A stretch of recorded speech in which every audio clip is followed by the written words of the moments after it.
Ok, tu peux me passer en grand. Alléluia.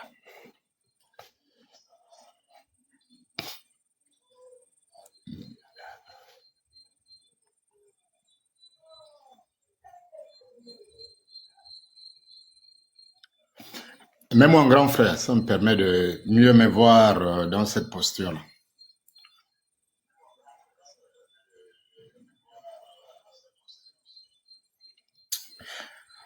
Alléluia. Béni soit le Seigneur, béni soit notre Dieu qui nous donne de nous lever en ce jour et de partager les secrets qui sont longtemps cachés, gardés, cachés par les animistes. Comme vous le savez, je vais recadrer et remettre la balle au centre pour que tout le monde comprenne toujours la nécessité de notre démarche. Nous savons que l'Église est en Afrique depuis longtemps et dans le cadre du Gabon, notre pays, l'Église est là depuis bien d'années, presque plus d'un siècle en tout cas.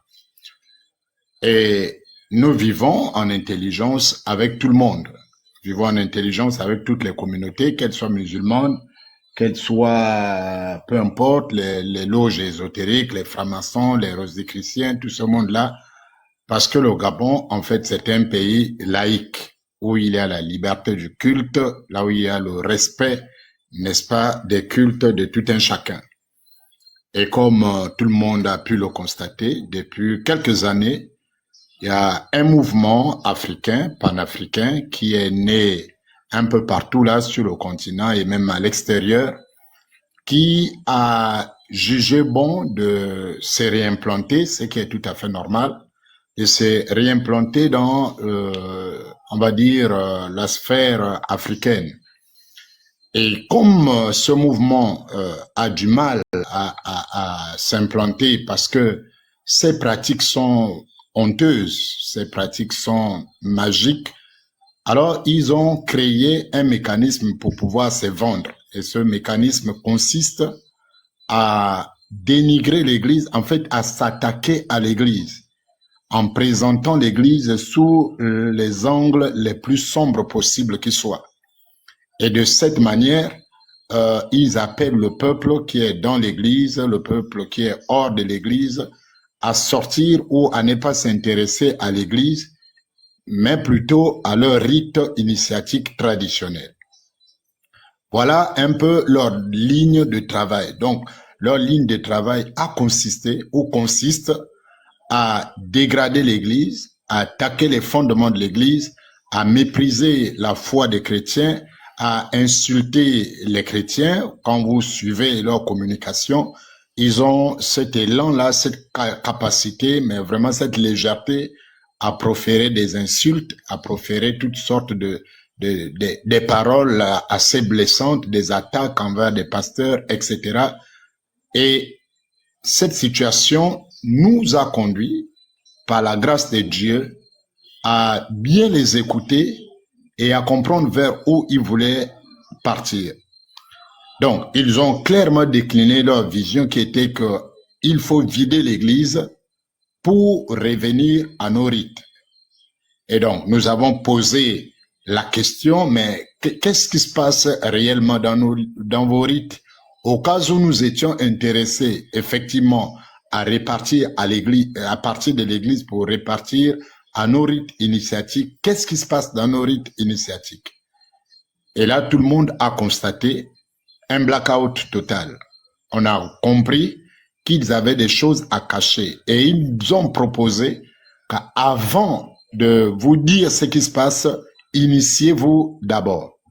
Donc, le principe des loges ésotériques. Exactement le même principe des loges ésotériques, mystiques, magiques, où vous devez d'abord prêter le serment, vous engager, prêter le serment, et ensuite, vous découvrez, étant déjà prisonnier du serment, à l'intérieur, les rites, les pratiques qui se font, et même si elles sont diaboliques, et même si elles sont occultes, vous n'avez plus la marge nécessaire pour vous en échapper parce que vous avez signé le pacte. Alors, ayant constaté donc cette logique, on va dire floue de la part de ces gens, nous avons été amenés et nous croyons être poussés par l'Esprit de Dieu à répondre à cette demande, parce que nous savons que même dans les maisons, il y a plusieurs Africains qui aimeraient savoir ce qui se passe dans nos rites et traditions avant de repartir là-dedans. Et nous, chrétiens aujourd'hui, nous qui sommes des serviteurs de ce Jésus qu'ils méprisent au quotidien, nous qui sommes membres de cette Église qu'ils rabaissent et vilipendent aujourd'hui, nous avons d'abord été pour la plupart animistes. Nous avons été consacrés à ces choses, nous avons servi ces choses, nous les connaissons et nous voyons le danger qui est celui de ramener un grand nombre à ces choses. Mais comme il ne nous revient pas à nous d'empêcher quelqu'un de sortir de l'église, aller quelque part, ou à partir de quelque part, à rentrer à l'église, parce que tout homme est libre, il y a la liberté d'opinion, il y a la liberté de religion, tout homme est donc libre de partir d'un point A à un point B selon ses convictions, selon sa compréhension, selon son appréciation de ce qui lui est proposé. Et donc, nous avons trouvé, pour avoir été déjà avant animiste et connu ce milieu, nous avons trouvé que ces terres n'est pas leur expliquer ce qui se passe dans le monde animiste pouvait constituer pour nous une espèce de complicité passive et non-assistance à personne en danger.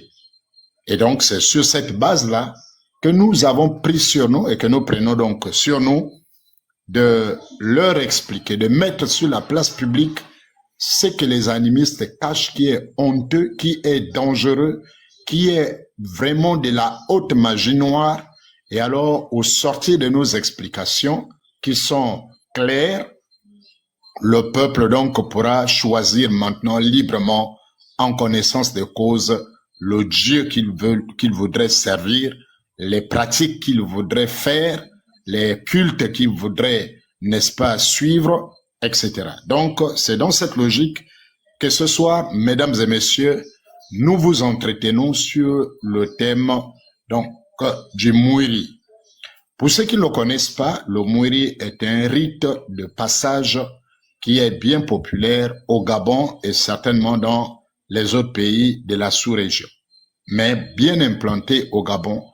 Et la plupart des Gabonais du sud du pays, et désormais c'est répandu un peu partout, sont initiés. Vous trouvez ces initiés dans presque toutes les sphères, les plus élevées jusqu'aux plus petites de la société gabonaise.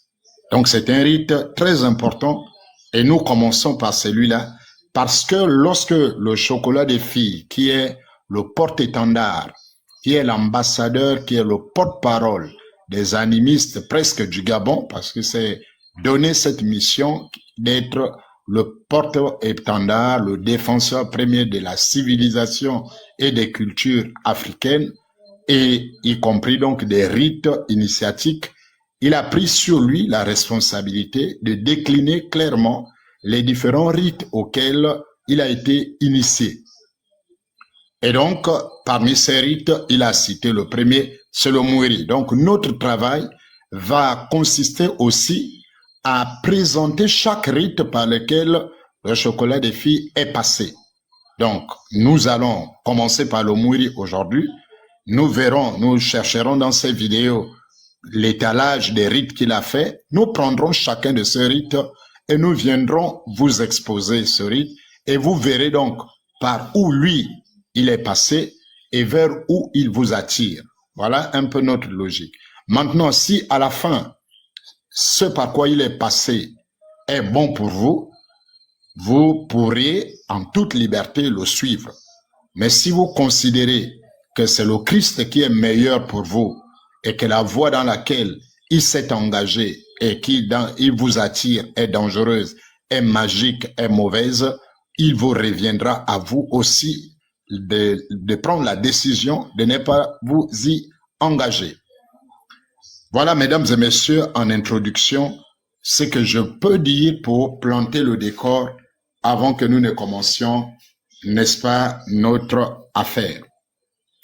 Alors, comme ça, maintenant, doucement, permettez que je vous transporte maintenant, lentement, dans une atmosphère du Mouri. Permettez que je vous amène doucement maintenant. Vous êtes en train de rentrer, je vous amène comme ça, dans un village au Kandé, quelque part aux confins des forêts africaines et spécifiquement au Gabon. C'est un peuple qui est là, le peuple Kandé. C'est un peuple qui a des valeurs.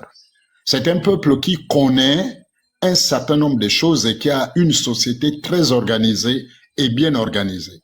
Ce peuple connaît la valeur de la famille. Ce peuple connaît le mariage. Le peuple au Kandé connaît que le crime n'est pas bon, le vol n'est pas bon. Je vous le présente donc dans sa dimension avant la découverte du Mouri.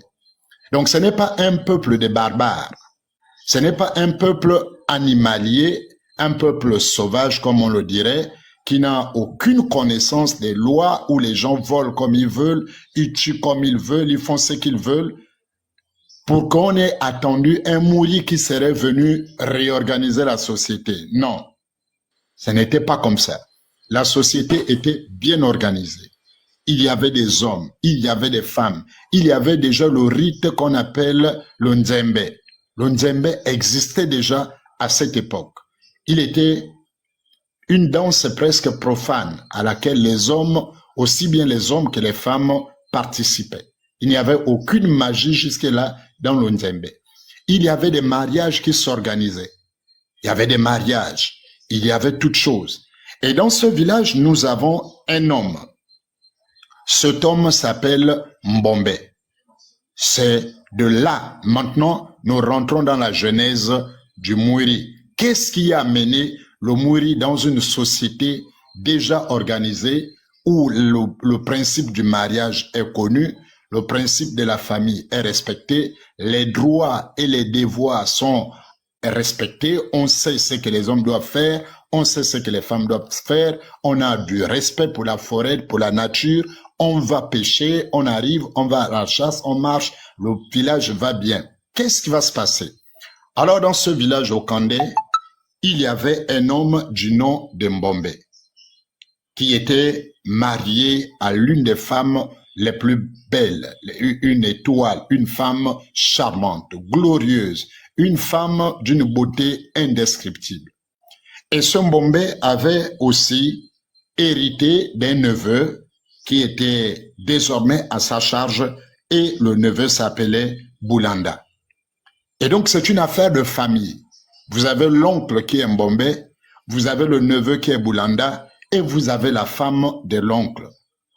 Et tout s'écoulait bien dans le village jusqu'au jour où l'oncle a une difficulté, on va dire, a un voyage à faire, il va effectuer le voyage hors du village. Il va aller dans un autre village pour des besoins, n'est-ce pas, de la famille toujours. Et derrière la belle femme, la jeune femme de l'oncle, la jolie femme, l'étoile du village, et n'est-ce pas, va commencer à tisser une histoire d'amour avec le neveu de Mbombe, ce qui est une abomination, ce qui était déjà connu comme abomination. Il était strictement interdit à un neveu de prendre la femme de son oncle, sauf après le décès de l'oncle. Donc, le principe d'hériter de la femme de l'oncle n'était possible que quand l'oncle était décédé. Tant que l'oncle était vivant, c'était une abomination. Et c'est dans cette abomination que le neveu, donc Boulanda, retenez bien ce nom, le neveu Boulanda va tomber, n'est-ce pas, dans ce péché grave avec la femme de son oncle. Et une fois sorti de cette souillure, une fois sorti de cet inceste, alors le jeune homme se sent en danger parce qu'il sait qu'il vient de commettre un acte abominable. Il sait que tout le village ne va pas être d'accord. Et surtout, il connaît la force, la puissance de son oncle Mbombe. Il sait que ça va mal se passer. Alors, il va entreprendre l'impérieux, n'est-ce pas, voyage en fait, la fuite. Il va fuir pour échapper aux affres, n'est-ce pas, à la colère de son oncle. Bulanda va prendre la décision de quitter le village, d'aller se cacher loin de son oncle pour éviter, n'est-ce pas, les représailles, la furie de son oncle. Et donc, dans sa fuite, il va d'abord aller se cacher dans la poubelle. Donc, la poubelle derrière la maison, il s'est dit, bon, c'est le premier point de cachette, n'est-ce pas? C'est la première cachette de Bulanda. Et ensuite, il réfléchit, il comprend que la poubelle est juste à côté du village de la maison, c'est derrière la maison. Quand les gens viendront jeter, n'est-ce pas, les ordures à la poubelle, ils vont me voir. Et ça, ils vont me rattraper. C'est dangereux. Ce n'est donc pas une bonne cachette. Ensuite, il va se réfugier dans la zone des toilettes. Et il comprend que, ils vont passer par là pour venir au besoin, ils vont me voir. Il va aller sous un palmier. Et vous voyez la progression, il est en train de s'éloigner au fur et à mesure de la maison familiale. Au niveau du palmier, il conclut que quand ils auront besoin des noix de palme, ils viendront les chercher et ils vont me voir. Alors, il va rentrer dans la forêt. Et au fur et à mesure, il va progresser, il va s'enfoncer dans la forêt, il va s'enfoncer dans la forêt et vous comprenez, désormais, il va commencer à vivre comme un animal dans la forêt. Donc, il n'a plus d'entretien, forcément, les cheveux vont pousser de partout, les ongles vont pousser de partout, il continue à s'enfoncer dans la forêt et il va arriver à un endroit où se trouve donc une espèce de rivière et il y a un trou là à côté, donc une grotte, on va dire, dans une grotte qui donne sur la rivière. Alors là, il est sûr que une fois dans cet endroit, personne ne le retrouvera. Et donc, des années passent, bien d'années passent et encore beaucoup d'années passent et il est désormais presque une bête sauvage. Il est devenu comme un homme, un loup-garou. Vous voyez, à la description, plus ou moins comme les loups-garous dans les clips de Michael Jackson. Donc, un homme, mi-animal. Il vit désormais de la chair, de la viande, de poissons crus, de crustacés, de tout ce qu'il peut trouver à manger pour vivre. Et toutes ces choses vont contribuer à ce que, n'est-ce pas, sa voix va devenir rauque. Et donc, il habitait dans cette grotte et voilà, au niveau du village, tout est fini. On ne sait plus là où le neveu est passé et puis c'est terminé. Et un jour, dans le village au Kandé, que nous décrivons, dans le même village, alors il va y avoir des femmes qui vont décider d'aller pêcher. Donc vous comprenez que Chocolat des filles a menti dans son live lorsqu'il a dit que quand le neveu a fui, on lui a demandé plutôt d'aller chercher l'ongando, le crocodile, etc. pour venir expier ses fautes. Ce n'est pas ça du tout. Pas ça du tout. Vraiment, c'est faux. Personne l'a jamais envoyé. C'est lui-même qui a fui, connaissant la réaction à venir de son oncle qui devait s'abattre donc sur lui. Il n'a jamais été envoyé. Il a fui. Et donc, cette vie a fait en sorte que cette fuite a fait en sorte qu'il était devenu comme presque, on va dire, un homme animal. Il n'était plus reconnaissable. Il n'avait plus les sens humains en tant que tel. Il n'avait plus des réflexes. Il avait des réflexes désormais combinés à l'animalité, un tas de choses. Et donc, les femmes vont partir un jour à la chasse. Dans le village, il y a 7 femmes. Il y a des femmes courageuses qui vont, comme tous les jours, à la pêche. On peut citer quelques-unes pour que vous sachiez que on connaît effectivement cette histoire. Vous avez l'une des femmes s'appelle Misendu, vous avez Diaboutimba, vous avez Nongumakit, et etc., etc. Vous avez donc ces 7, elles sont au total 7. Elles vont aller à la pêche. Et elles vont arriver exactement à l'endroit où le neveu qui est devenu presque un loup-garou, presque un homme animal, on va dire, qui est devenu homme génie. Parce que vous comprendrez pourquoi j'utilise le mot génie, parce que c'est ce qui va être utilisé un peu plus tard. du fait qu'il n'a plus la ressemblance, il n'a plus l'apparence humaine, la nature et beaucoup de conditions de vie l'ont transformé, il est devenu comme une créature extraterrestre, alors les femmes vont le considérer un peu plus tard comme un génie. Mais retenez le mot déjà homme-génie. Il est question donc de Moulanda qui a fui son oncle et qui vit désormais dans cette grotte dans la forêt. Alors, les femmes vont commencer à vider l'eau, comme vous connaissez la pêche au village. Elles vont commencer à vider l'eau pour attraper les silures, les poissons au fur et à mesure, jusqu'à ce que quand le niveau d'eau descend, alors le trou de la grotte, n'est-ce pas, leur devient accessible. Elles se rendent compte qu'il y a un trou là, et puis il y a un bruit à l'intérieur. Donc elles vont conclure que ça doit être une cachette de gros poissons. Ça doit être une cachette de gros poissons. Alors la première femme va introduire sa main dans ce trou-là pour palper comme on fait au village. Tous ceux qui ont fait le village, qui ont fait la pêche avec leur maman au village, savent que c'est la technique, c'est le risque que les mamans prennent. Parfois, elles sortent les serpents parce qu'elles sortent toutes choses, mais c'est ça la technique. On met la main dans le trou pour faire sortir les poissons. Donc, la première femme va donc introduire sa main dans le trou pour tenter de palper et voir si c'est un gros poisson et le faire sortir. Et elle ressent quelque chose sur son bras. La bête en question ou l'homme génie, l'homme animal, vient de lui infliger une blessure sur l'avant-bras. Donc son sang va commencer à couler. Retenez bien, c'est la première effusion de sang dans l'histoire de Mouiri à ce niveau. La première femme voit couler son sang, elle se rétracte, elle dit aux autres, mais ça c'est quel poisson qui a pu me blesser comme ça? Et comme elles sont curieuses, à tour de rôle, chaque femme va mettre la main et va subir le même sort.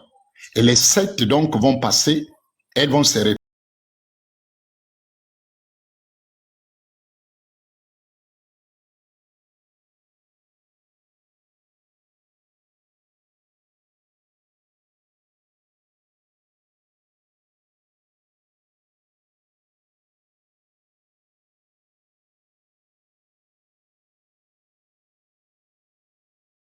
Donc, quand vous regardez celui qu'ils ont aujourd'hui, ils ont 2 courbes sur le côté et un trait au milieu.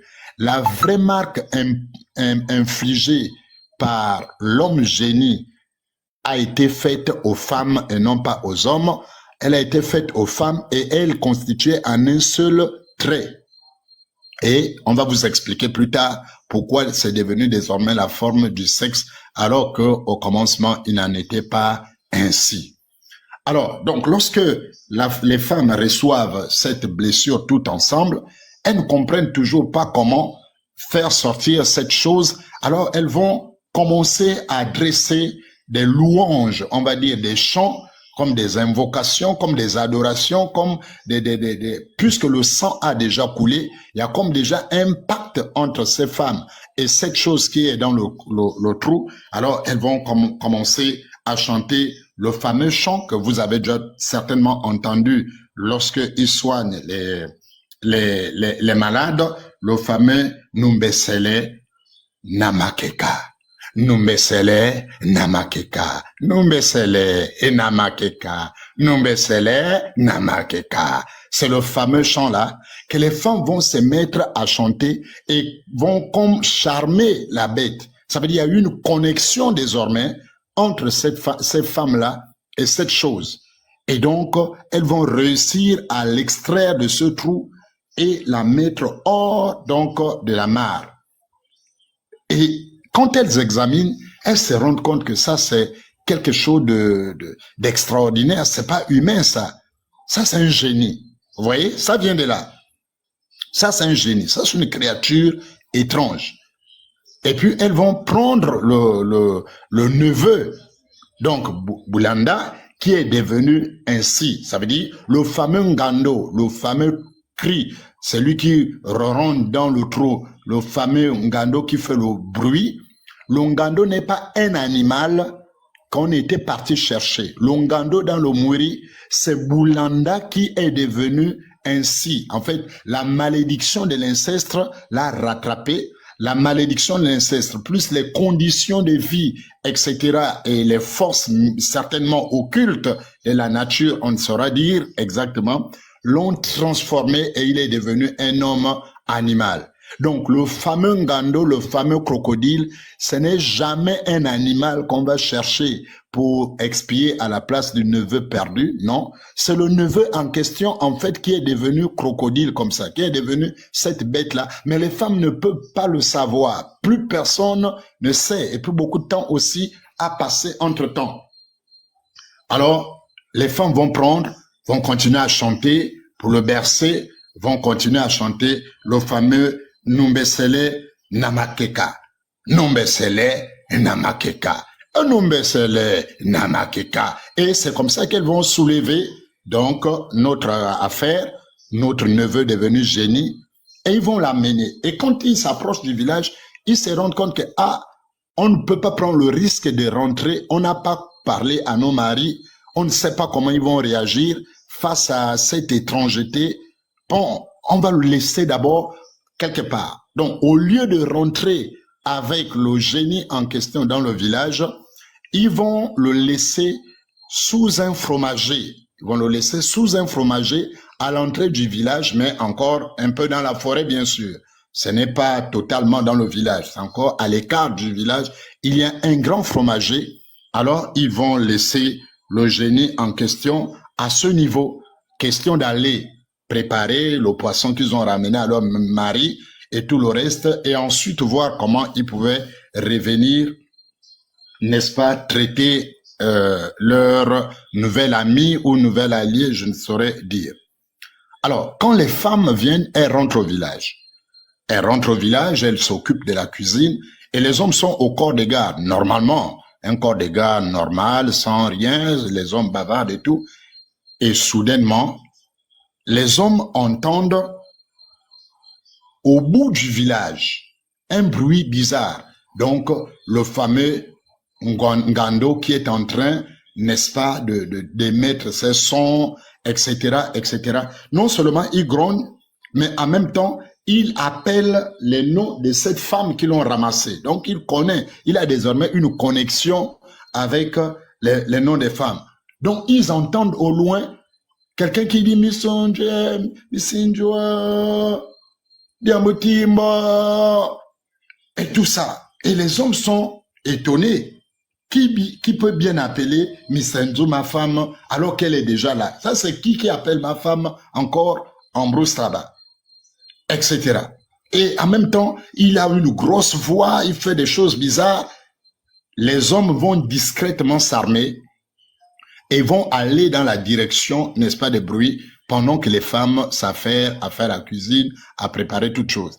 Et lorsqu'ils arrivent, ils découvrent effectivement la chose en question. Comme elle restait désormais dans l'eau, donc il vomit, certainement il a faim ou quoi, donc il vomit, il a de la bave un peu partout, la fameuse bave du mouri qu'on va parler un peu plus tard. Donc il y a de l'eau, il a émis des eaux, etc., des odeurs, des trucs comme ça. Les hommes ont compris que là, il y a quelque chose de grave. Alors, ils vont le soulever à l'insu des femmes et ils vont passer derrière les maisons et arriver au hangar. À l'époque, le hangar était fait avec une entrée principale qui donne sur la ville, sur le village, et puis on va dire les fesses du hangar, ça veut dire le derrière, étaient données sur la forêt. C'était souvent comme ça les hangars. Et il n'y avait pas de porte. C'est depuis ce jour que les hommes ayant contourné donc les femmes en passant dans la forêt, en ressortant juste derrière le temple, derrière le hangar, ils vont créer ce qui est devenu la porte du derrière du hangar aujourd'hui.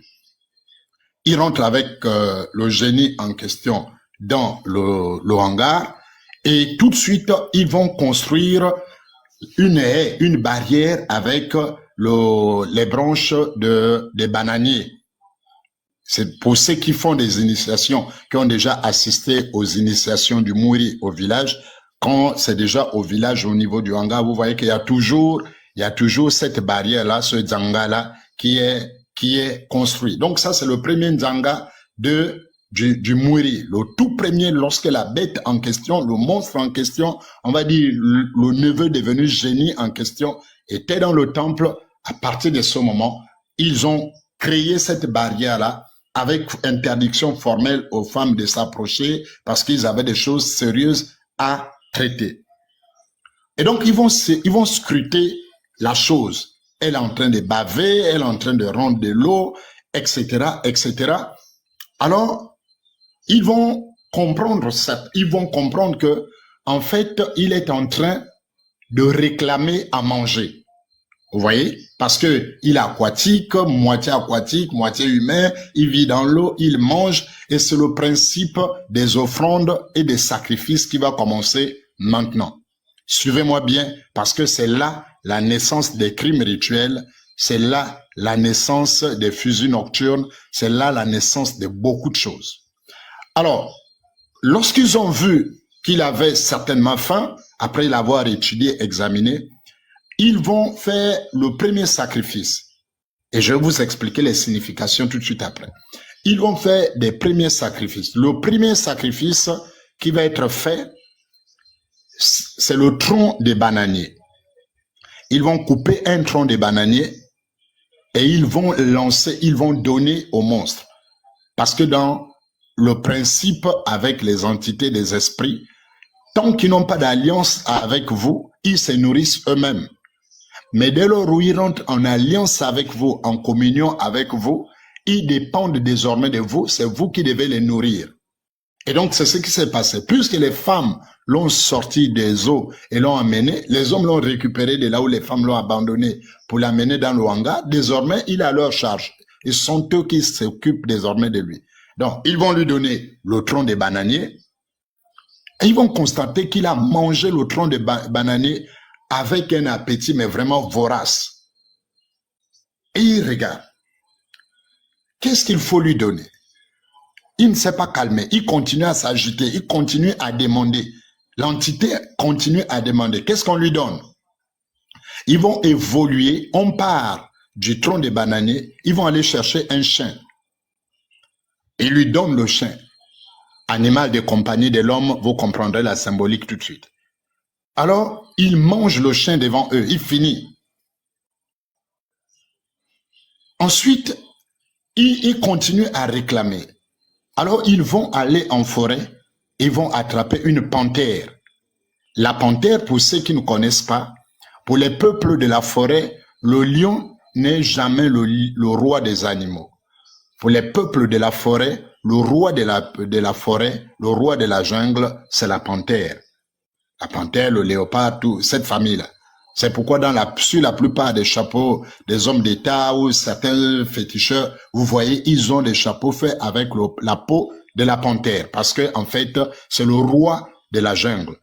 Et donc, ils vont aller chercher la puissance, ça veut dire la royauté dans la nature désormais sauvage. On a fini avec le monde autour de l'homme. On est désormais au cœur de la grande puissance de la forêt. Ils vont aller prendre le roi de la forêt pour tester la puissance du nouvel esprit qui est désormais entre leurs mains. Quand ils ont donné la panthère, la bête en question, le génie en question, qui est en réalité le neveu qui est devenu ainsi, va manger la panthère. Et il ne s'arrête pas, il en demande encore. Il dit, mais comment? On lui a donné le tronc de bananier, il a fini. On lui a donné le chien, il a fini. On vient de lui donner la panthère, il a fini. Mais qu'est-ce qu'il veut finalement? Qu'est-ce qu'on peut lui donner à ce type-là pour le calmer? Ils vont aller chercher maintenant le premier homme, le premier humain à être sacrifié. Ils vont aller chercher et ils vont trouver un pygmée. Je dis bien un pygmée. Et donc, ils trouvent le pygmée, ils attrapent le pygmée, ils viennent l'offrir en sacrifice au Mouri. Et donc, il lui donne le pygmée, c'est le premier sacrifice humain. Le pygmée est avalé, séance tenante, par des éléments. Maintenant, je vous explique rapidement la mystique avant qu'on continue. C'est pourquoi quand vous les entendez parler, ils vous diront non, c'est une confrérie de passage des hommes pour passer et tout, ça te permet d'apprendre les lois, etc. Il y a pas, non, c'est pas tout ça, c'est n'importe quoi. Donc, ici, vous comprenez que la symbolique n'est pas faite au hasard. Quand il offre comme sacrifice à la bête, au génie, ils ne choisissent pas n'importe quoi parce que le sacrifice en mystique est graduel. Il y a le sacrifice le plus bas et le sacrifice le plus élevé. Dans le cas ici, ces sacrifices-là sont encadrés. Ils donnent le bananier parce que le bananier est la représentation de la flore. Tout ce qui est plante, c'est la flore. Le bananier a de l'eau et l'eau du bananier est la représentation du monde aquatique, donc le milieu aquatique dans lequel le fameux génie était. Donc, c'est un pacte qui naît avec le monde des eaux. Ensuite, ils vont prendre le chien. En mystique, les animaux de compagnie sont très proches du sang de l'homme. Parce qu'ils sont élevés par l'homme au contact de l'homme, on peut remplacer l'homme donc par un animal de compagnie. Vous comprendrez un peu plus tard quand je vais vous expliquer désormais le nouveau type de crime à cause de l'arrivée des Blancs, à cause du développement de la justice, etc., etc. Et donc, ils vont prendre le chien, qui est l'animal de compagnie, deuxième niveau de sacrifice, ils vont donner. Ensuite, ils vont prendre la panthère, qui est donc la panthère qui est la représentation de la flore. Donc, ils maîtrisent l'équilibre de la faune et de la flore et, n'est-ce pas, le monde aquatique. Et pour couronner le tout, pour être parfait en termes de sacrifice, ils vont prendre le pygmée qui va être sacrifié. Et donc, le pygmée est le premier homme à être sacrifié. Et dans le Mwiri, les 4 éléments constituent ce qu'on appelle les 4 premiers mbuna. Quand vous entendez les mbuna, les premiers mbuna à être avalés par le Mwiri sont donc le tronc des bananiers, le chien, la panthère et, n'est-ce pas, le pygmée. Donc, vous comprenez combien le pygmée est très important dans le monde des sacrifices. Très souvent, cette population-là est en danger parce que, comme ils sont dans la forêt, très souvent, personne ne surveille. Ces gens-là sont souvent abattus, sont souvent utilisés dans les rites, sont souvent enlevés, voilà, pour satisfaire aux demandes des esprits méchants. Et donc, c'est comme ça, quand ils ont compris que le truc est dangereux et qu'ils ont appris un certain nombre de choses de lui, à l'instant, les hommes vont décider de tuer le monstre là. Et donc, il n'a jamais été de gérer, de dominer sur la faune, sur la flore, sur le monde aquatique, sur la proximité animalière, qui est, n'est-ce pas, le monde des animaux de compagnie, et sur donc les humains par la personne du pygmée. Ils ont compris que si on garde cette chose-là vivante, demain, quand elle aura encore faim, c'est nous-mêmes qu'elle va manger. Alors, ils vont décider de tuer le truc, le génie en question. Donc, les hommes vont le tuer. Ils vont prélever ce qu'ils avaient à prélever. C'est là où le prélèvement des organes a commencé. Donc, ils vont prélever ce qu'ils ont à prélever sur la bête et tout le reste. Et après, ce qui reste, ce qui est inutile, va être enterré. Et ce qui est utile pour eux, pour leur fétiche, va être retenu.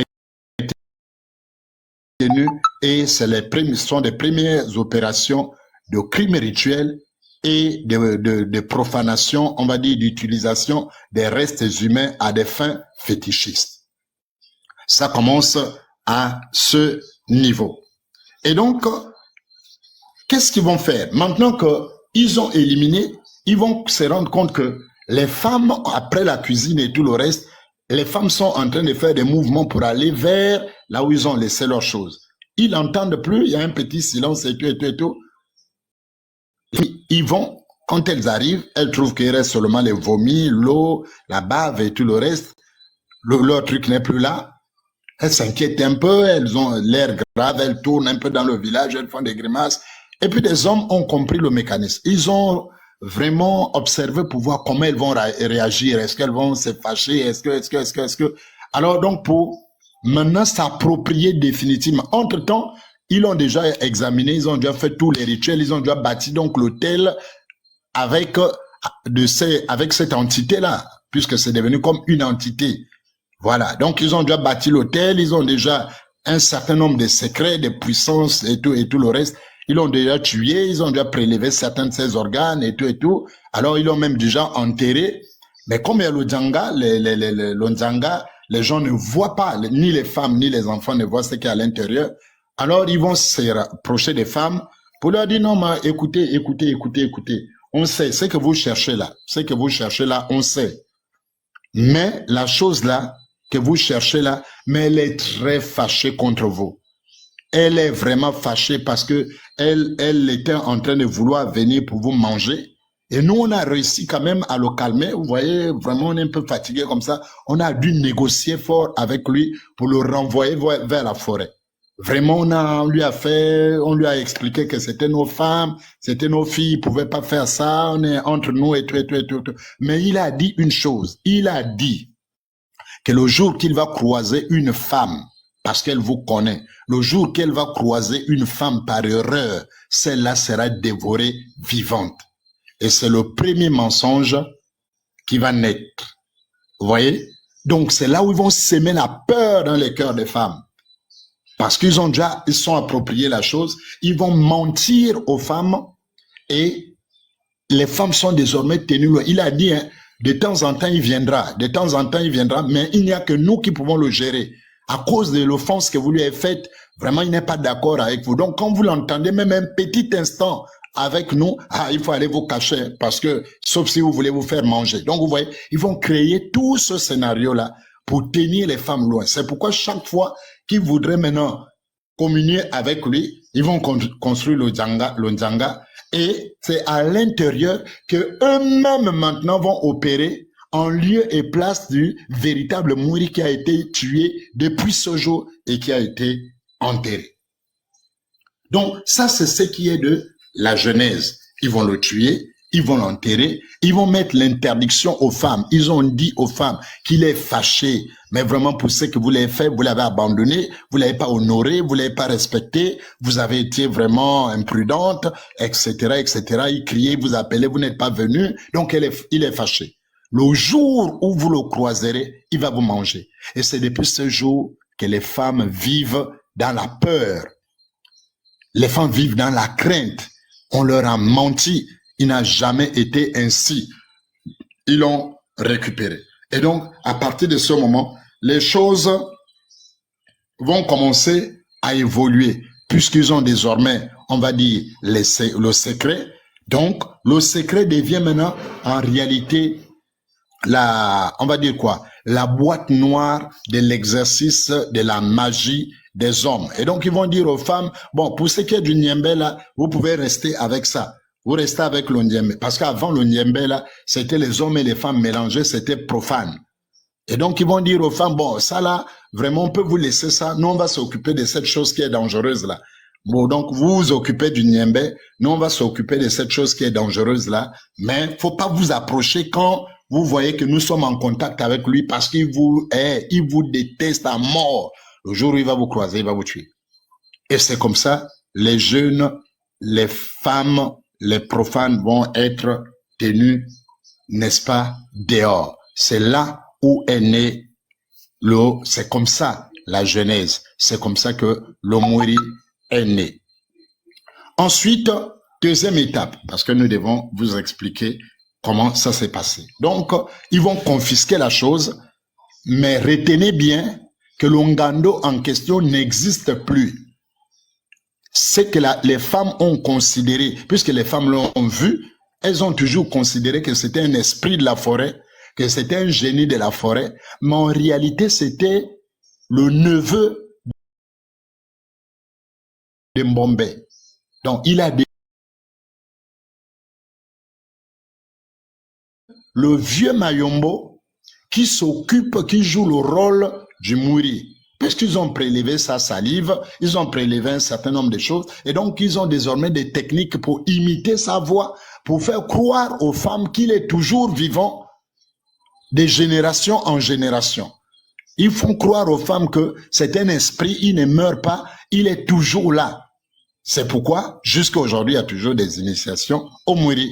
Parce qu'ils font croire que l'esprit là existe encore. Entre-temps, ils l'ont tué et c'est désormais eux-mêmes qui le gèrent. Donc, après cette étape, maintenant, la société secrète est désormais née. Donc, la graduation va désormais être faite au sein de cette société-là. C'est là où maintenant on arrive à l'étape maintenant de ce que je vous ai expliqué la dernière fois, l'initiation au rite.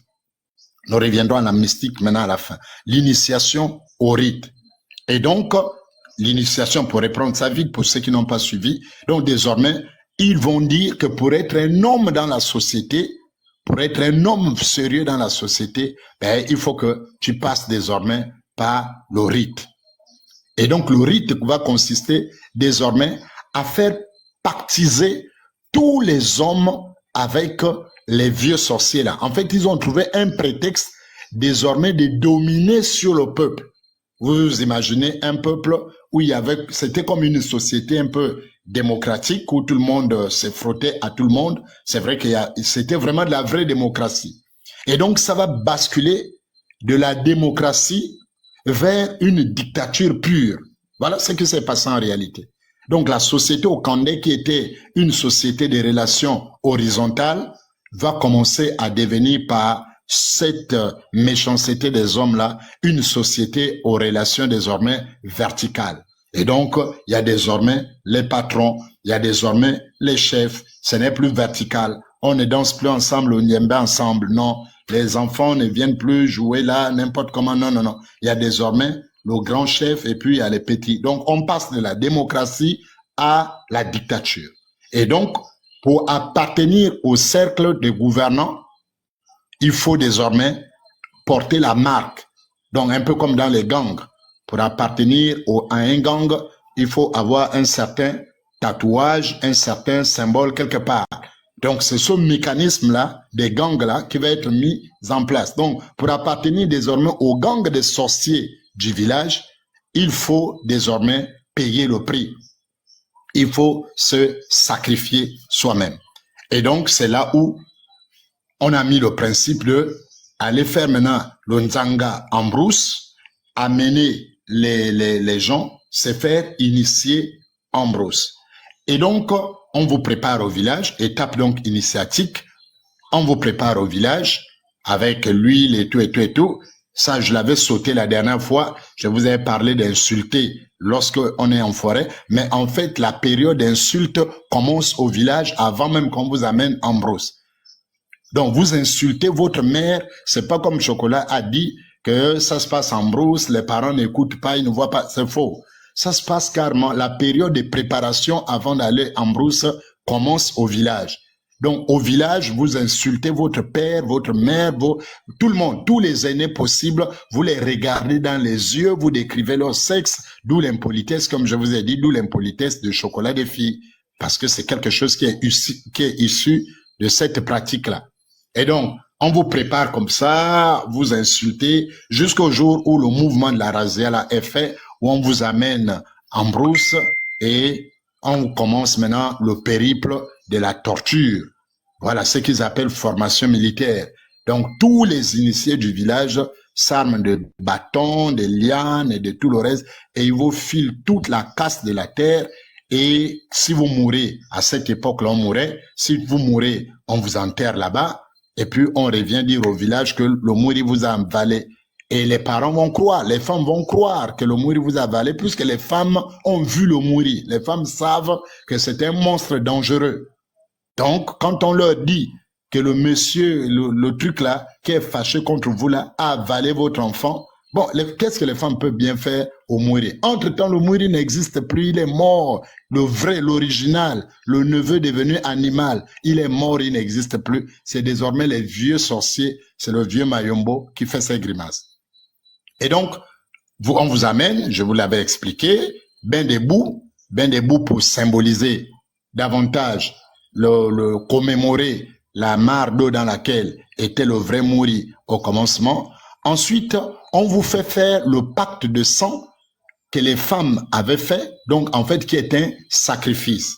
Vous donnez, vous vous livrez, vous acceptez comme les femmes avaient versé leur sang, comme le bananier a été mangé, comme le chien a été mangé, comme la panthère a été mangée, comme le pygmée a été mangé, vous aussi, vous devez vous faire mordre par le mouri pour porter désormais le signe de l'alliance. Et c'est comme ça que on vous amène, vous mettez le bras dans le nzanga, et puis ils prennent à l'époque, aujourd'hui ça se fait avec les lames, ça évolue un peu, couteau lame, mais bon, mais au début ça se faisait avec une herbe tranchante. L'herbe tranchante, je sais pas comment on appelle ça en français, mais en langue on appelle le dikambiti. Voilà. Donc le dikambiti, c'est une herbe tranchante, assez tranchante, elle est verte, elle pousse un peu partout là en brousse. Voilà, si vous ne faites pas attention quand vous marchez, elle vous blesse. Donc c'est cette herbe là qui était utilisée par le vieux Mayombo pour vous faire croire que c'était la morsure du vrai mouri. Et donc vous mettez la main, le vieux prenait l'herbe en question, il vous faisait le trait et il ne se limitait plus au simple trait du mouri du départ. Il vous ajoutait maintenant les deux courbes sur le côté pour représenter désormais le sexe féminin en hommage aux femmes qui ont découvert, n'est-ce pas, cette affaire-là. Et en même temps, un pacte mystique avec la reine des eaux, qui est une reine de sexualité, qui est une reine de débauche. Et donc, on vous lie à un démon de débauche sexuelle à partir de la marque du sexe que vous portez sur l'avant-bras. Donc, vous faites, ensuite, vous rentrez maintenant dans le ventre du mouri, ça veut dire la rencontre avec le mouri. Vous allez enfin, puisqu'on vous a rôdé depuis là que le mouri était vivant, entre-temps il n'est pas vivant. Maintenant, la preuve, puisqu'à un moment, il faut que vous le rencontriez, quand on vous fait entrer dans l'enclos maintenant pour le rencontrer, c'est là où vous vous rendez compte que ce n'était pas, effectivement, le vrai n'existe pas. Vous vous rendez compte que c'est le vieux Mayombo avec tous ces problèmes de vieillesse, il a mangé ces trucs et tout le reste, et puis voilà, sa voix est devenue rock, il fait tout ce boucan-là, mais en réalité, c'est un homme et pas le Mouiri. Alors, maintenant, puisqu'il vient de vous blesser, maintenant, pour panser la plaie, on va prendre un certain nombre d'ingrédients. Ils vont prendre la bave du Mouiri, ça c'est au début, puisqu'ils avaient récolté la bave du type là. Et depuis que le vieux Mayombo, ils ont appris la technique de crier le Mouri en forêt. Je vais vous expliquer qu'on va parler maintenant du déplacement du Mouri. Qu'il montre que non, le Mouri s'est déplacé. Il est déjà là-bas. Il est déjà en Toum. Non. On l'a entendu vers Coco Beach. Le Mouri ne se déplace jamais parce que le Mouri n'est pas un esprit. Le Mouri est un club de sorciers. Et donc, ils vont prendre la bave du Mouri en question. Ils vont prendre un peu d'écorce de bananier. Ils vont prendre certains d'autres produits là. Et ensuite, la terre du cimetière. Vous voyez? Et ils vont faire un mélange et on va vous mettre sur la plaie. Donc, vous venez de signer votre premier pacte avec la sorcellerie, en fait, puisque le vrai Mouri n'existe pas. Donc, vous venez de signer votre propre pacte, premier pacte.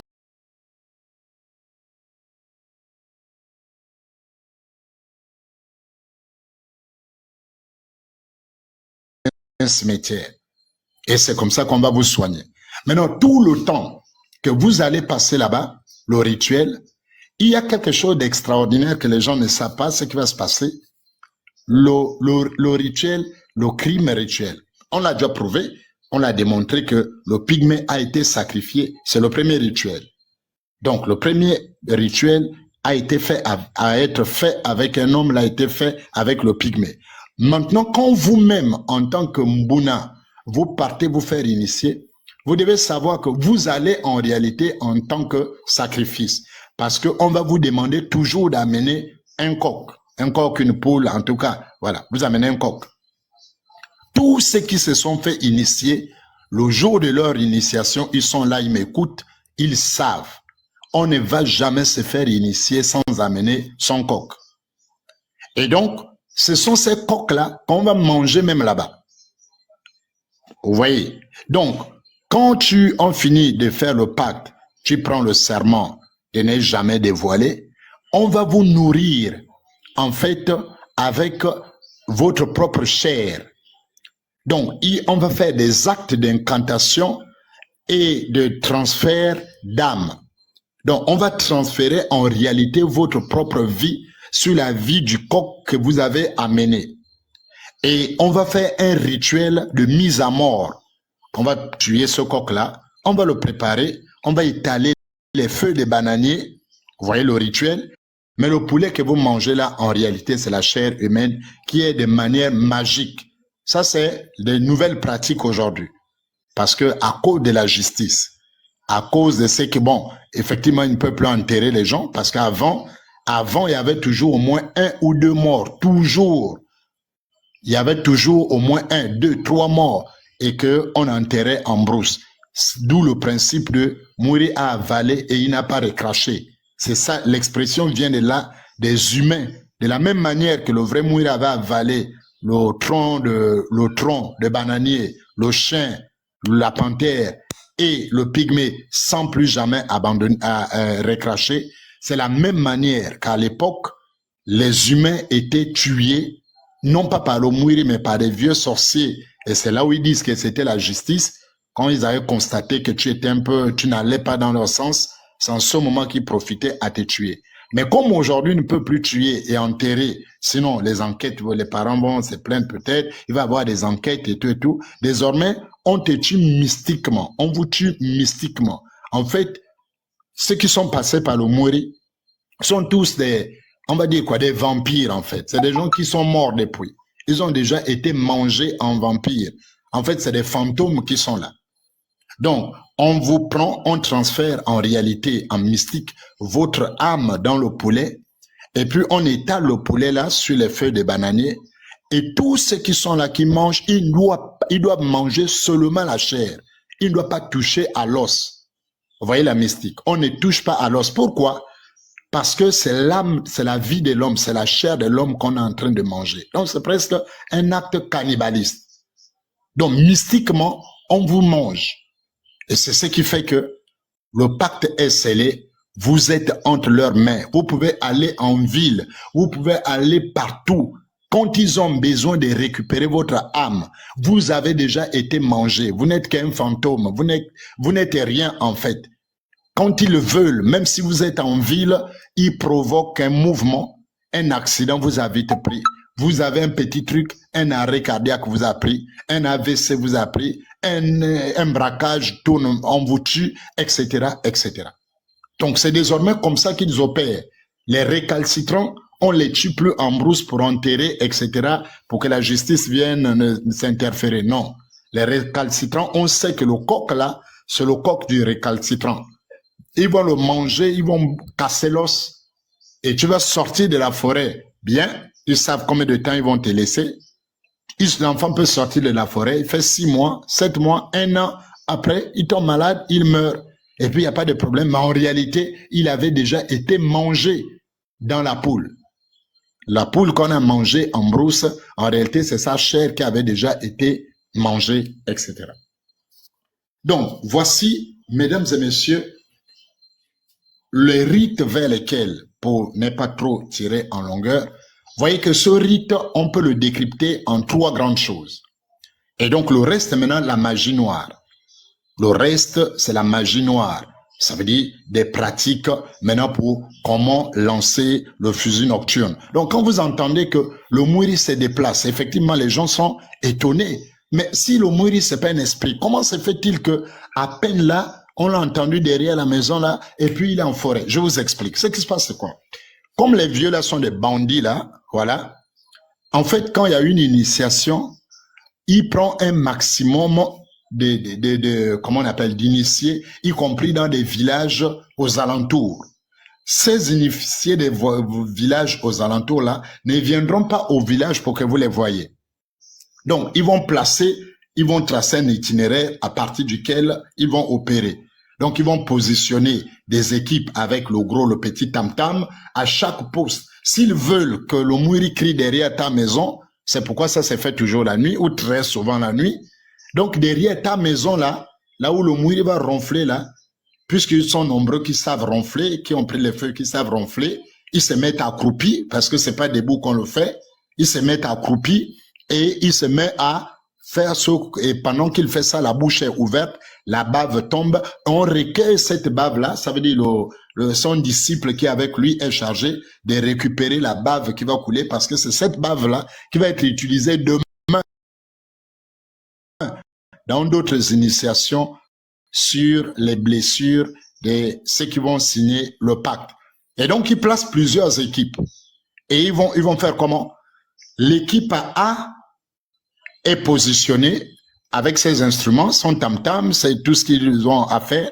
L'équipe B est placée, par exemple, à 500 mètres de lui. L'équipe C est, par exemple, aussi à 800 mètres. Et donc, ils vont quadriller une certaine zone. Et ils vont faire maintenant la comédie avec les profanes. Donc, quand le signal est donné, il va jouer du tam-tam là, et puis il va grogner et tout le reste. Et c'est synchronisé. Ils sont très forts, c'est synchronisé. Donc, boum, ils vont compter à peu près 15 secondes. On va dire à peu près 15 secondes.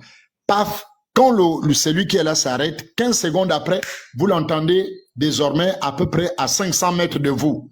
Et puis ils vont faire, oh, le Mouri s'est déplacé là-bas, il faut poursuivre, il faut aller récupérer. Là, il est en train de fuir avec l'enfant de quelqu'un, il faut récupérer. Paf, celui de 500 mètres qui vient de faire, il bloque. 15 secondes plus tard, celui de 800 mètres enchaîne. Et donc, ils sont comme ça nombreux. Ils sont plusieurs équipes sur à peu près 1, 2, 3 kilomètres. Bon, à peu près, hein, par abus, bien sûr. Ils sont à peu près, les villages, c'est pas grand chose. Donc, les forêts là, ils sont là sur à peu près 1, 2, ou trop 2 kilomètres. Et donc, ils vous font faire ce jeu-là. Si c'est bousculer derrière ta maison, mais il y a quelqu'un, la preuve, je vous donne un truc. Le jour où vous serez là-bas, et qu'il fait derrière votre maison, allumez la torche, torchez dans la zone là, vous allez les voir. Mais comme ils ont mis la peur que si tu fais ça, tu vas mourir, bon, les gens subissent. Mais ce n'est pas un esprit qui fait ça, ce sont des hommes, ils se déplacent, ils sont partagés des rôles. En fait, c'est comme un marathon. Mais non, pas la course de, comment on appelle, celle de passage des témoins là, voilà, course de relais.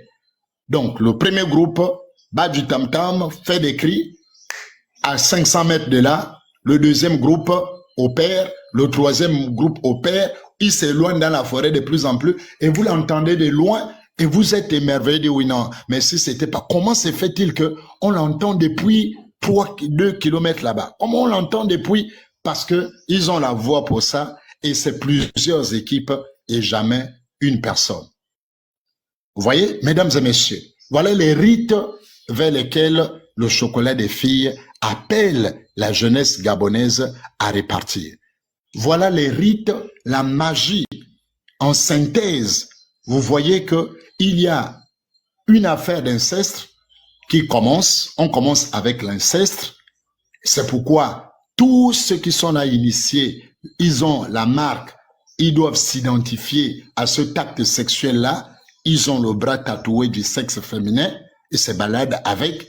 Et vous voyez que ça opère sur leur vie, en ce sens que si vous regardez des gars qui ont le mouri, qui ont été initiés, vous vérifiez leur vie, vous verrez que c'est des gens qui sont plongés très souvent dans la haute débauche. Quand vous entendez des actes d'inceste, des viols, de quoi que ce soit, de quoi, allez vérifier, je vous assure qu'un pourcentage élevé se trouve derrière un mouriste. Derrière se trouve un mouriste. Quand vous avez entendu un nom tel grand abusé, un grand qui a abusé d'une petite fille, et un bébé qui a été touché par un homme, allez vérifier derrière, vous verrez, il y a un mouriste. À beaucoup pourcents se trouve un mouriste. Donc, ici, on peut résumer cette affaire que il y a eu l'inceste d'un neveu envers la femme de son père. Le neveu va fuir et il va aller, la malédiction va le prendre et il va devenir comme un animal. Les femmes vont le retrouver, dans ce trou-là, mais ne peut plus le reconnaître parce qu'il est maudit, il est transformé, il est devenu le fameux Ngando. Le Ngando, c'est pas un animal qu'on va chercher, c'est le Ngando, c'est le neveu qui est devenu Ngando. Les femmes vont l'abandonner sous le fromager, les hommes vont récupérer, les hommes vont s'accaparer, les hommes vont faire des premiers sacrifices, les premiers initiés, les premiers mbouna, ils vont sacrifier le bananier, ils vont sacrifier le chien, ils vont sacrifier la panthère et ils vont sacrifier le pygmée. Donc, nous avons ici l'ordre croissant des sacrifices dans le Mouiri, du plus petit au plus grand. Le prélèvement des organes à des fins fétichistes. Et l'un des fétiches qu'ils maîtrisent, c'est le fétiche de la langue, ça veut dire de la rhétorique. Le fétiche de la rhétorique, ils le font avec la langue humaine et lorsque vous êtes vacciné de ce fétiche, vous devenez un grand orateur. Vous parlez et vous êtes séduit. Parfois, ils utilisent, dans d'autres cas, ils utilisent même la partie génitale de la femme. Ils font sécher, ils écrasent. Et donc, lorsqu'ils parlent pour les orateurs là, ils vous séduisent comme un homme est attiré par une femme. Donc, quand il parle, il y a comme des sensations sexuelles. En fait, vous le suivez comme si c'était une femme qui s'offrait à vous. Et donc, même s'il dit des bêtises, et c'est comme ça, c'est un fétiche qui est prisé dans les milieux politiques. Il est prisé dans des milieux politiques, chez des orateurs. En tout cas, tout ce qu'ils font dans l'art oratoire, c'est ce fétiche-là. La base, il est bien connu dans le monde du Mouiri. Il est bien connu dans le monde là par ces vieux-là. Vous avez l'autre fétiche qui est très bien connu, c'est celui de l'élimination mystique. Celui de l'élimination mystique. Ça ne s'apprend pas à n'importe qui, c'est vraiment, voilà, vous pouvez vous faire initier, mais on ne vous parlera jamais de ces fétiches. Il faut avoir vraiment, il faut être un élu de la chose. Voilà, donc c'est un peu ça. Et le fétiche de l'élimination mystique par le poison, par le fusil nocturne, voilà. Donc quand on dit on a tapé le diable t'a attrapé, il est question de quoi? Je termine avec ça. Il n'est pas question qu'on fait un rituel et puis un esprit te cherche et te trouve. Non. Il est question que lorsque ils estiment que tu as fait quelque chose, tu as enfreint à une loi, un interdit, quelque chose, le cercle des vieux sorciers va se retrouver et va utiliser maintenant le fusil nocturne. Ils ont le fusil nocturne spécial qui est fait avec l'écorce de banane.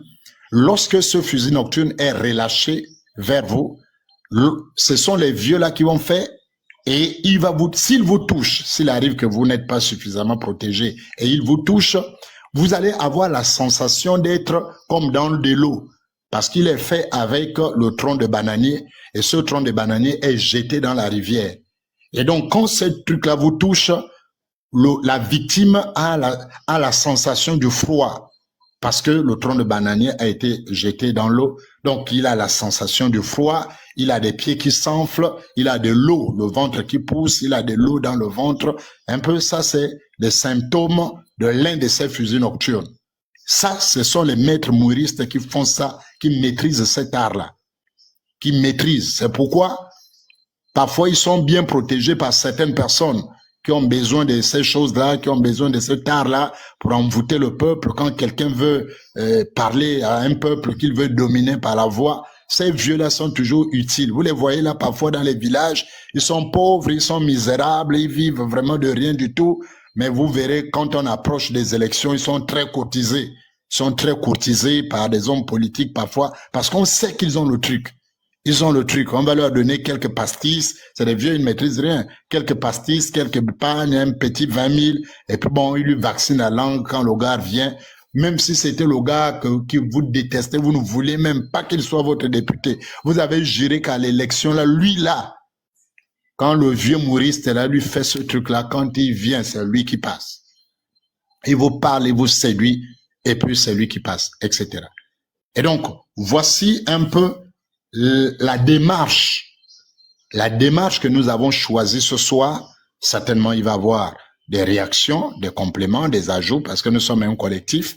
Et donc, la démarche est celle-là. Vous avez clairement le principe du crime rituel qui est acté. Personne ne peut le nier. il est acté. La première victime de cette affaire était un pygmée. Et depuis lors, l'humain a toujours servi à cet autel. On a toujours utilisé l'humain à cet autel comme sacrifice. Dans des temps anciens, c'était vraiment l'humain au sens humain, à la suite du pygmée. Mais avec l'évolution aujourd'hui, ils ont réussi à transférer, à faire des transferts d'énergie du corps de l'homme à la bête de, on va dire quoi, l'animal de compagnie. C'est pourquoi, parmi les premiers Mbuna, vous avez le chien, qui est donc la représentation de la bête de compagnie. Donc, qui est la représentation de tout ce qui peut être poule, coq, mouton, et canard, et tout le reste. Donc, la représentation de tout ça, c'est le chien. Mais aujourd'hui, dans le Mwiri, c'est la poule, le coq qu'on utilise, sauf pour les jumeaux. Pour les jumeaux, il continue, c'est le mouton qu'on utilise pour les jumeaux. Parce qu'on considère que les jumeaux, ils ont un certain pouvoir et ils ne passent même pas par la brimade, hein, parce qu'on les considère comme des demi-génies, en fait, comme des frères du Mwiri. Vous voyez? Donc, vous voyez que à l'origine, on est dans un monde de débauche. Nous avons un culte, une société secrète qui est née à l'origine sur un acte incestueux, qui s'est appuyé sur le mensonge, qui s'est développé avec des crimes, y compris des crimes humains, rituels humains, et qui est entouré d'un mystère de fausseté où on fait croire aux gens qu'ils rencontrent une entité spirituelle, alors que cette entité qui était censée être spirituelle avait été tuée depuis le jour où les hommes l'ont récupérée. Donc il n'y a plus d'entité spirituelle là-bas, il n'y a que le vieux Mayombo et son équipe qui massacrent les gens. Donc quand tu parles, on te dit si le jour où tu vas parler, tu vas mourir. Quand tu parles, en réalité c'est le vieux Mayombo qui réunit son équipe, qui prennent l'enclume, ils prennent le kendo, la cloche, ils arment un fusil nocturne et ils le libèrent. Et c'est pourquoi ça peut passer, tu peux porter l'offense, tu peux faire l'offense aujourd'hui et que la difficulté t'arrive dans 1 mois, dans 2 mois, dans 6 mois. Vous voyez, c'est le temps qu'ils bombardent. Parce que si le Mwiri était aussi efficace que ça, il devait opérer le même jour. Ils n'opèrent pas le même jour. Pourquoi? Parce que ce sont des hommes qui opèrent. Donc, le temps qu'ils lancent des missiles sur missiles, missiles sur missiles, maintenant, si tu es protégé comme nous autres en Christ, il n'y aura absolument rien. Ils vont se fatiguer. Bon, ils vont passer à autre chose. Ils vont chercher ta femme, ils vont chercher tes enfants, ils vont chercher tes parents, ils vont chercher tes amis. Ils vont utiliser maintenant les mécanismes physiques. C'est là où ils vont utiliser les poisons. Donc, à partir de là, quelqu'un qui te connaît, avec qui tu manges et tout le reste, bon, il te largue un poison dans la nourriture, dans la boisson, tu manges, tu es parti. Ils t'envoient des petits bandits qui te retrouvent, on file ta maison, on étudie tes mouvements, tu sors comme ça, tu rentres comme ça, tu es souvent seul, tu es souvent avec quelqu'un, tu dors là, tu dors pas là, et puis ils te tendent l'embuscade, un jour ils te prennent, ils te massacrent, et puis on te découvre. Voilà, le corps est là étalé, ils ont opéré. C'est la seule manière que le Mwiri a de toucher aux gens qui ont violé ces interdits. Mais le Mwiri original a été tué, ses organes ont été prélevés pour servir à des fins fétichistes. Et donc, c'est un monde des féticheurs. Sauf les jeunes qu'on fait là. Les jeunes là, on les marque seulement. On les mange déjà à travers le poulet qu'on mange, qu'on ne casse pas les os. Et puis on les libère désormais en fait comme des victimes qui n'attendent que le jour où on appuie le bouton. Le jour où on active le bouton, vous tombez là où vous êtes, quel que soit là où vous êtes. Même si vous êtes au bout de la terre, si le jour où les vieux là sur leur autel de la sorcellerie, ils ont besoin du sang, maintenant, ils appuient le bouton puisque tu avais déjà été mangé. Et donc, ils ont les codes de tout le monde. Ils savent que tel est là-bas, tel est là-bas, tel est là-bas. Et puis, ils décident, bon, là, maintenant, l'hôtel réclame. On fait comment? On dit, bon, prenez Massala. Massala se lave le matin au bureau pendant qu'il est en train de travailler. Et puis, bon, il fait un petit malaise. On l'amène à l'hôpital, il décède. On vient dire à la femme que Massala est décédé. Il a eu un petit malaise. C'est juste le bouton que les vieux là ont appuyé là-bas. et pour alimenter l'autel de la sorcellerie qu'ils gardent au village dans la forêt. Voilà le plus simplement possible. Mesdames et messieurs, je crois que j'ai fait le tour de la question de la genèse à l'initiation, de l'initiation à la mystique et de la mystique à, donc la mystique inclut donc la magie noire qui s'est faite.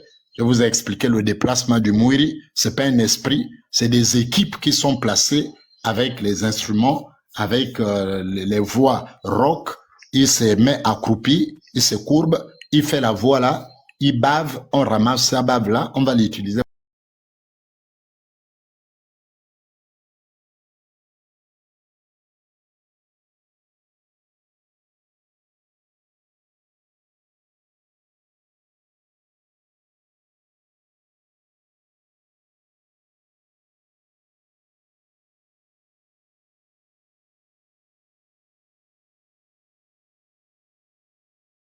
Point B, mais d'une manière, d'une vitesse sépare les deux éléments. Vous comprenez que humainement, quelqu'un ne peut pas quitter Rio et on l'entend déjà au PK8 en 15 secondes. Humainement, c'est pas possible. Et donc, vous êtes convaincu que vraiment, c'est lui, c'est un esprit. Entre-temps, c'est plusieurs équipes. Il y a une équipe à Rio, il y a une équipe au 6, il y a une équipe au 8, il y a une équipe au 12, il y a une équipe au 18. S'ils veulent aller jusqu'à Antoum, donc, tout le long là, de Rio en Toum, vous avez des équipes cachées et sont synchronisées. 15 secondes après, l'équipe B prend, 15 secondes après, l'équipe C au fur et à mesure et au fur et à mesure. Voici, mesdames et messieurs, l'un des rites dans lesquels Chocolat des filles est initié et auquel il vous appelle. Mais là n'est pas le plus dur, parce que lui là, ceux qui détiennent la magie sont une petite minorité des vieux qui vous mangent, qui vous gèrent, qui gèrent les villages. C'est pourquoi quand vous allez dans les villages, vous voyez ces jeunes, prenez les coins, prenez la route de Mimongo par exemple. Quand vous allez dans l'Angouni un jour, quand vous serez dans les gens qui vont visiter le Gabon, vous verrez des villages là où tous ces jeunes-là sont initiés, mais vous transpirez, ça transpire la misère, ça transpire la domination, ça transpire l'inculture. Mais vraiment, les gens sont comme vraiment primitifs, etc. C'est aujourd'hui ceux qui fuient là-bas, qui se réfugient dans les églises, qui se réfugient en ville, dans l'école et tout le reste. C'est ceux-là aujourd'hui qui sont mieux. Donc, mesdames et messieurs, maintenant que vous avez la connaissance, alors Dieu dit, je place devant toi la vie et la mort. Je place devant toi deux chemins, la vie et la mort. Choisis la vie afin que tu vives. Mais si vous optez, parce que vous êtes panafricaniste, parce que pour vous, tout ce qui est africain est bon, on vous a placé dans une vision manichéenne de la chose. Tout ce qui est blanc est mauvais, tout ce qui est noir est bon. Et pourtant, tout ce que vous avez comme habit, téléphone, argent, tout, c'est pour les blancs. Ça, là, ils n'en parlent pas. Maintenant, ils veulent vous montrer que chez le blanc, tout est bon chez le blanc, sauf la religion, sauf la culture, sauf et tout le reste. Voilà. Vous voyez la manipulation. Ils disent que chez le blanc, tout, quand c'est pour vivre chez les blancs, manger leur allocation familiale, ça c'est bon. Quand c'est utiliser leur téléphone, ça c'est bon. Quand c'est lire même les livres des Blancs pour comprendre que l'Égypte était comme ça et comme ça, là c'est bon. Eux-mêmes viennent sur les plateaux de la une, expliquer ce qu'ils lisent dans les livres des Blancs. Là c'est bon. Maintenant ils vous mentent que en termes maintenant de culte, d'adoration, les seuls cultes qui sont vrais sur la terre, qui sont bons, c'est ce qu'on vient de vous expliquer là. Aujourd'hui, vous avez le choix. Si vous voulez aller là-bas, allez-y tranquillement. Mais si vous comprenez que c'est dangereux, ce qu'on vient d'expliquer, vous comprendrez mieux la dangerosité quand on va vous parler du Bouti. Parce que toute la dangerosité, maintenant, là on va arriver au niveau des Nganga, des profanations des tombes, des secrets de plus en plus terribles, ça c'est là où vous allez comprendre que c'est dangereux et que ce ne sont pas des milieux dans lesquels il faut s'amuser. Je vais m'arrêter là, bien-aimés dans le Seigneur. Je vais m'arrêter là, mesdames et messieurs, vous tous qui nous avez écoutés sur cette question et laisser la parole au modérateur pour voir ce qu'il y en a. Merci les gars.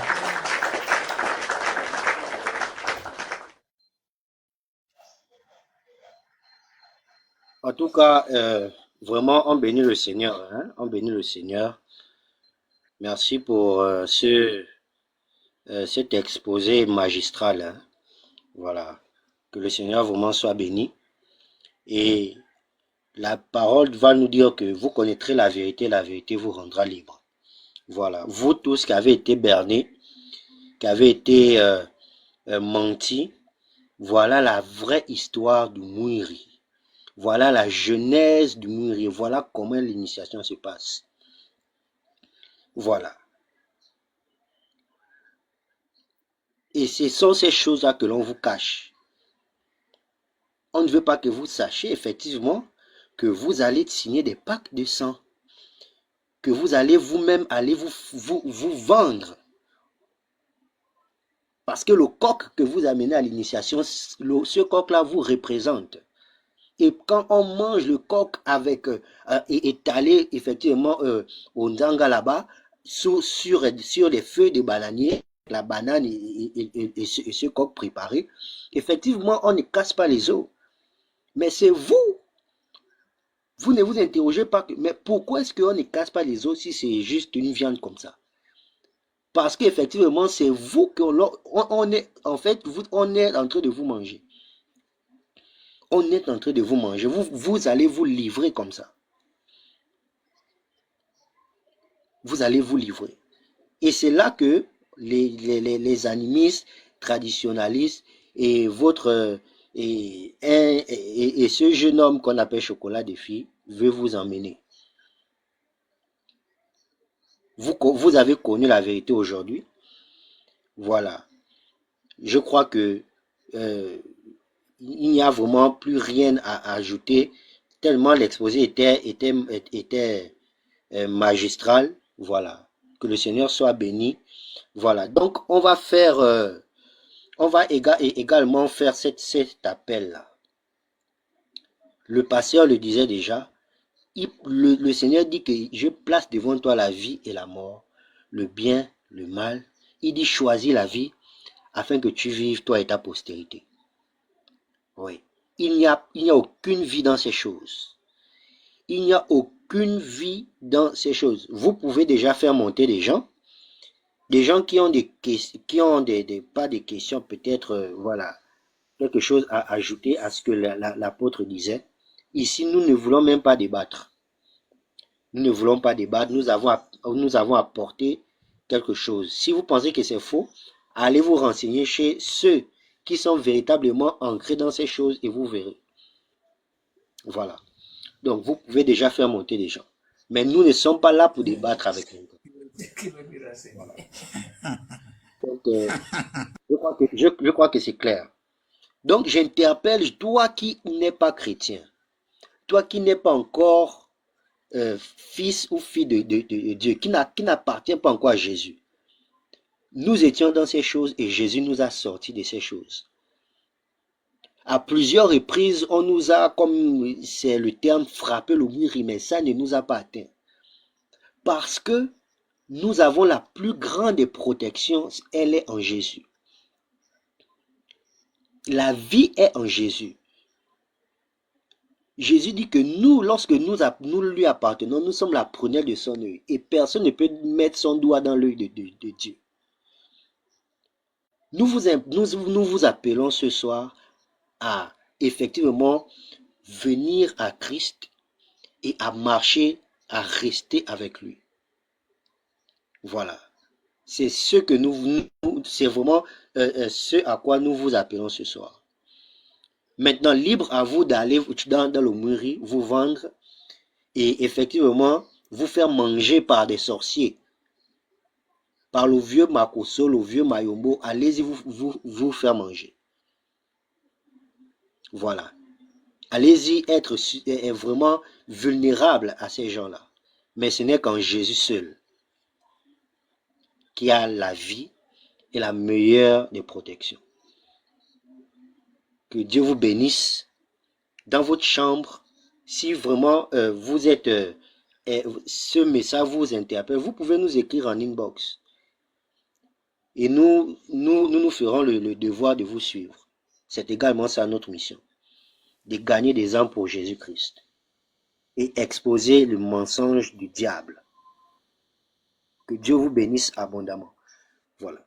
Donc, on peut faire monter des gens, il n'y a pas de souci.